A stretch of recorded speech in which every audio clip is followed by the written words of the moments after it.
Müqəddəs döyüşçülər səhər çağında.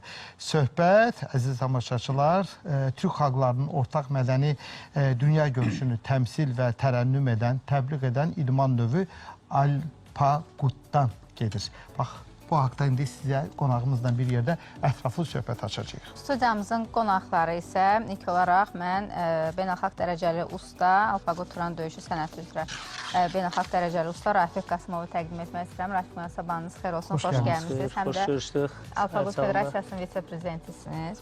Eyni zamanda Yarğanlar Emil Hüseynov, buyurun Emil, Qəmbər Ağayev, Bilgin Aplar, Rəşad Quluzadə və Elmir Behbudov bizimlə bərabərlər. Xoş gəlmişsiniz. Sabahınız xeyir olsun dostlar, xoş gəlmişsiniz. Təbii ki, ölkəmizdə Alpaqut Federasiyası var və Alpaqut döyüş sənət növü kifayət qədər tanınır. Bununla da yetinmirik. Təbii ki, bu sahədə kifayət qədər uğurlar əldə edirik.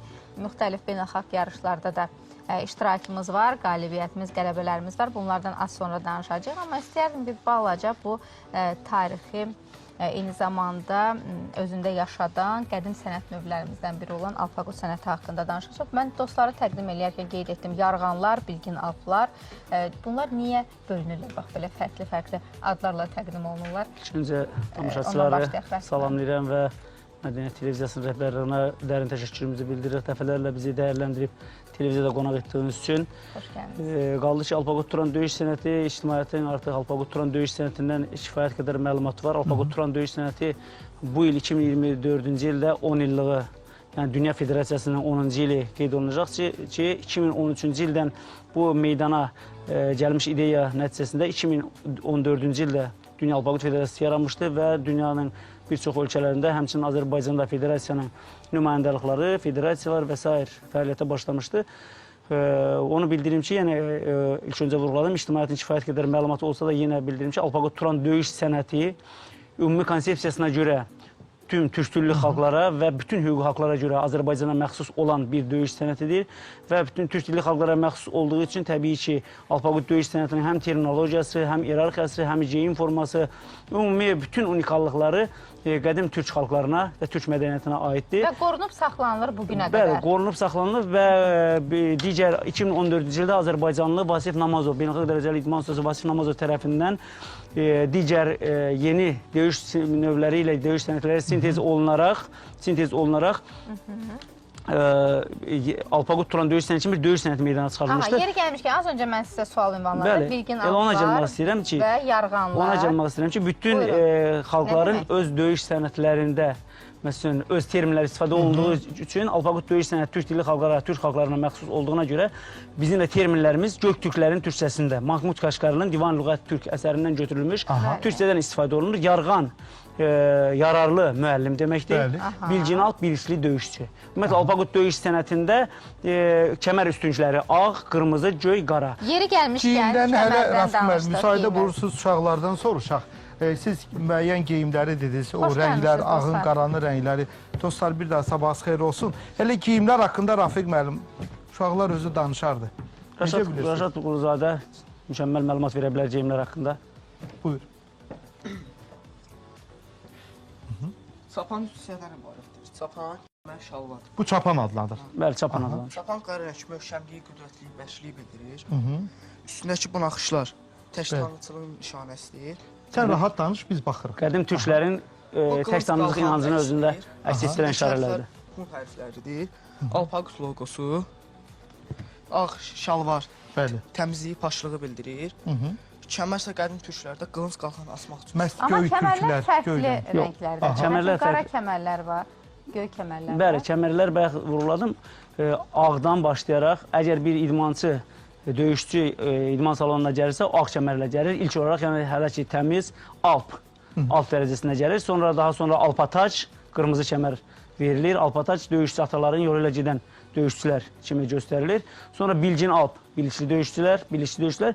Daha sonra artıq qara kəmərlər Yarğan titulundan başlayır. Yarğan, Tegin, Kürşad, Yabqu, Yabqu və s. Onlar artıq yarğan, yəni müəllim kimi Müəllim fəaliyyət məşqçi göstərə üçün, bilər. bəli, artıq. Bəs göy türkçülüyün rəmzindən irəli gəlir bu? Ümumiyyətlə 4 rəng, ağ, göy, qırmızı, qara, qədim türklərdə cəhətləri işarət eləyən bir rəmzlərdir ki, bu bizim həm kəmərlərimizdə, həm yarışlarda istifadə edildiyimiz ballar, verilən kartlarda, həm göy, qırmızı künclərdə və s. ümumiyyətlə özünü əks etdirmişdir ki, məsəl üçün doğu, batı, kuzey və güney rənglərini türklər rənglərlə, ağ, qırmızı, göy və qara rənglərlə işarət edilir.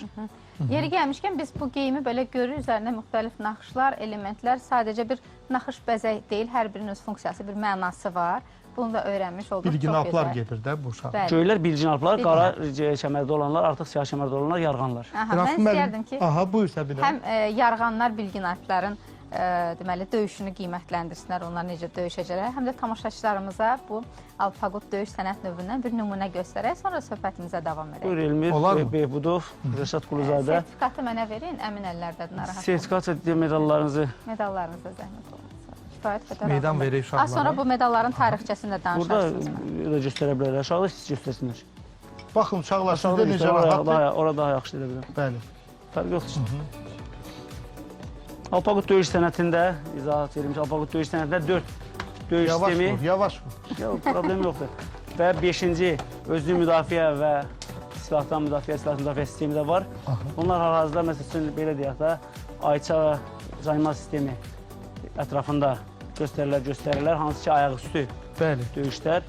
Və eyni zamanda var Batur sistemi, məsəl üçün, yarğanlar göstərə bilərlər, qurşaq sistemi, atma fəndləri, boğucu, qırıcı fəndlər, bunlardan istifadə edə bilərlər. Biz səhər çağı verilişində çox qonaq olmuşuq. Yayla, oxla, hansı kaçut sisteminə aid olan.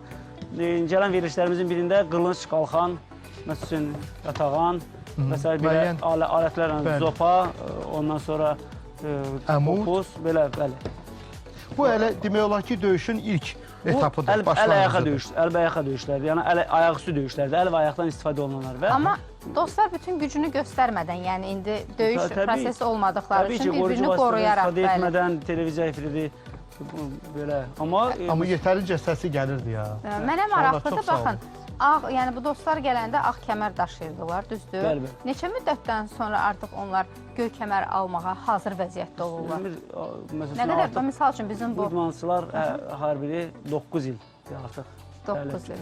Bəli, Rəşad Quluzadə, Elmir Behbudov, elə Ağayev Qəmbər, Emre Hüseynov, bunlar hər biri 9 ildir ki, artıq fəaliyyət göstərirlər. 9 il, Bəli, yəni 9 il zəhmətdir ki, bunlar yaşlarına görə artıq qara kəmərə imtahan veriblər. Bunlar da bilgin alplar da artıq qara kəmər, buyruq alp, yəni belə deyim, rütbəsiz, ulduzsuz qara kəmərə hazırlaşırlar. Rafiq müəllim, siz illər, yaşlar dediniz, məsələn, baxır, valideynlər baxır, bu sənətə istəyirlər uşaqları gətirsinlər bu idman növünə. Hansı yaşdan başlamaqları ümumiyyətlə, bütün idman növlərinə, eləcə də Alpaqutda məsləhət 5 yaşdan yuxarı. 5 yaşdan yuxarıdır. Uşaqların qavrama qabiliyyəti var. O qavrama qabiliyyəti olmadığı halda onlara heç bir şey öyrədə bilməzsən. Amma yuxarı yaşdadakı yaş həddi yoxdur. Baxın, videoda görsəndir, 5 yaşlar var. Onlar, bəli, dünya çempionatında olan bir fragmentlərdir. Balaca uşaqlar göstəri üçün o fragmentlər, yəni göstəri maçıdır, belə göstəri döyüşləridir. Bəli. Orada, belə deyim də, qiymətləndirmə, məcazi olaraq qiymətləndirir hakim orada, uşaqların həvəsləndirməsi.